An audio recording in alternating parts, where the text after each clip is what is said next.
ঈসা আলাইহিস সালাম দাজ্জালকে মারার পরে আরেকটা প্রজাতি বের হবে, এর নাম ইয়াজুজ আর মাজুজ। নাম শুনেছেন? এই যে এই সূরার মধ্যেই আছে, এই সূরা কাহফের কথা বললাম না, সূরা কাহফের পিছনের দিকে আছে ইন্না ইয়াজুজ ওয়া মাজুজ মুফসিদুনা ফিল আরদ। যুলকারনাইন বাদশার কথা পড়বেন, তিনি যে দেয়াল নির্মাণ করে দিয়েছিলেন লোহা এবং তামা দিয়ে, মনে আছে, পড়েছেন? আচ্ছা, এই ইয়াজুজ আর মাজুজ যখন বের হবে পৃথিবীর পানি খেয়ে শেষ করে ফেলে দিবে একেবারে। এর এত বেশি হিংস্র হবে যে এদের সাথে লড়াই করার মতো ক্ষমতা কোনো মানুষেরই থাকবে না। এমনকি ঈসা আলাইহিস সালামেরও নয়।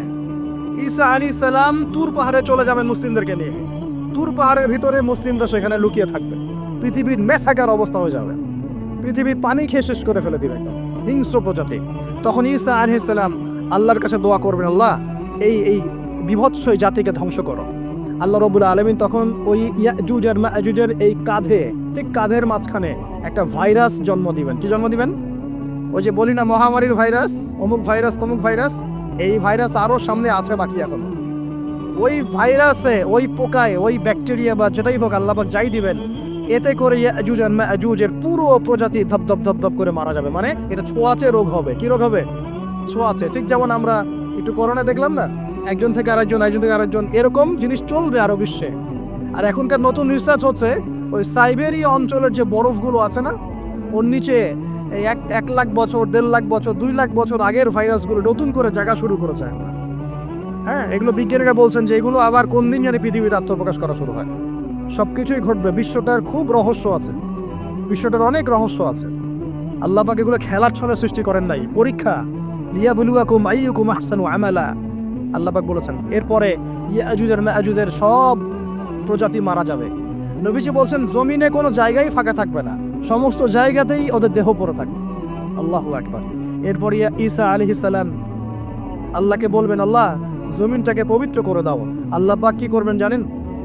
বড় বড় নখরওয়ালা, বড় বড় নখ আছে, নখ দেখেছেন? বড় বড় নখ, বড় বড় নখওয়ালা একটা স্পেশাল প্রজাতির পাখি আল্লাহ পাঠাবেন। কি পাঠাবেন?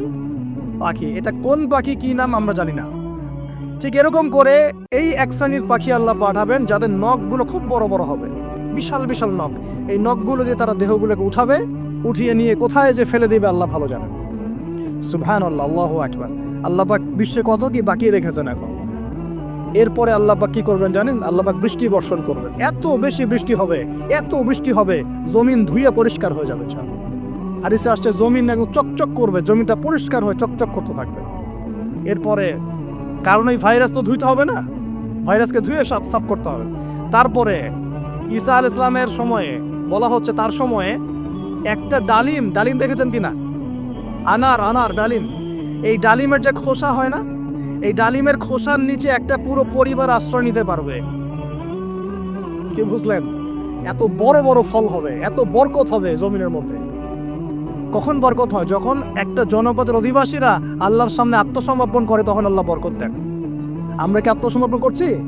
এই জন্যই তো অর্থনৈতিক মন্দা চলছে। এমনি নাকি?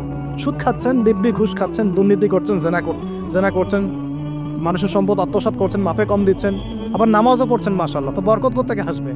তো বরকত কখন আসে? যখন একটা কম আল্লাহর সামনে সম্পূর্ণ আত্মসমর্পণ করে। একটা ডালিম হবে, এটা রূপকথা নয়, এগুলা গাল গল্প বলছি না। এই প্রতিটা কথা আল্লাহ পাকের ওহী থেকে আসছে, এর একটা কথাও মিথ্যা হবে না ইনশাআল্লাহ তাআলা। বিশ্ববাসীরা দেখবে একটা ডালিমের নিচে একটা পরিবার আশ্রয় নিতে পারবে। এত স্পেসিফিকলি বলা হয়েছে হাদিসগুলোতে। নবী সাল্লাল্লাহু আলাইহি ওয়াসাল্লাম বলেছেন যে 10 জন ঘোড়সওয়ার, কয়জন ঘোড়সওয়ার? 10 জন ঘোড়সওয়ার বের হবে ইমাম মাহদির সময়, যারা খোঁজ নিতে যাবে যে দেখি দাজ্জাল বের হয়েছে কিনা। ঘোড়ায় করে খোঁজ নিতে যাবে, দেখি দাজ্জাল বের হয়েছে কিনা। ওই 10, নবীজি বলছেন আমি ওই 10 জনের নামও জানি, ওদের বাবার নামও জানি। সুবহান। এত স্পেসিফিক জ্ঞান দেওয়া হয়েছে আল্লাহর পক্ষ থেকে নবী সাল্লাল্লাহু আলাইহি ওয়াসাল্লামকে। তার হাদিস থেকে বলছি ডালিমের নিচে পরিবার আশ্রয় নিতে পারে। তো অনেকে হয়তো হাসবে, কি বলে একটু উল্টা পাল্টা কথা, তাই না?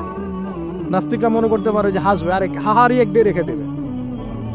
এখন মানুষ ফেসবুকের মতো চিন্তা করে, ফেসবুকের মতো হাসে, ফেসবুকের মতো কাঁদে। মানুষ এখন রোবটিক হয়ে গেছে। ঠিক আছে? আচ্ছা,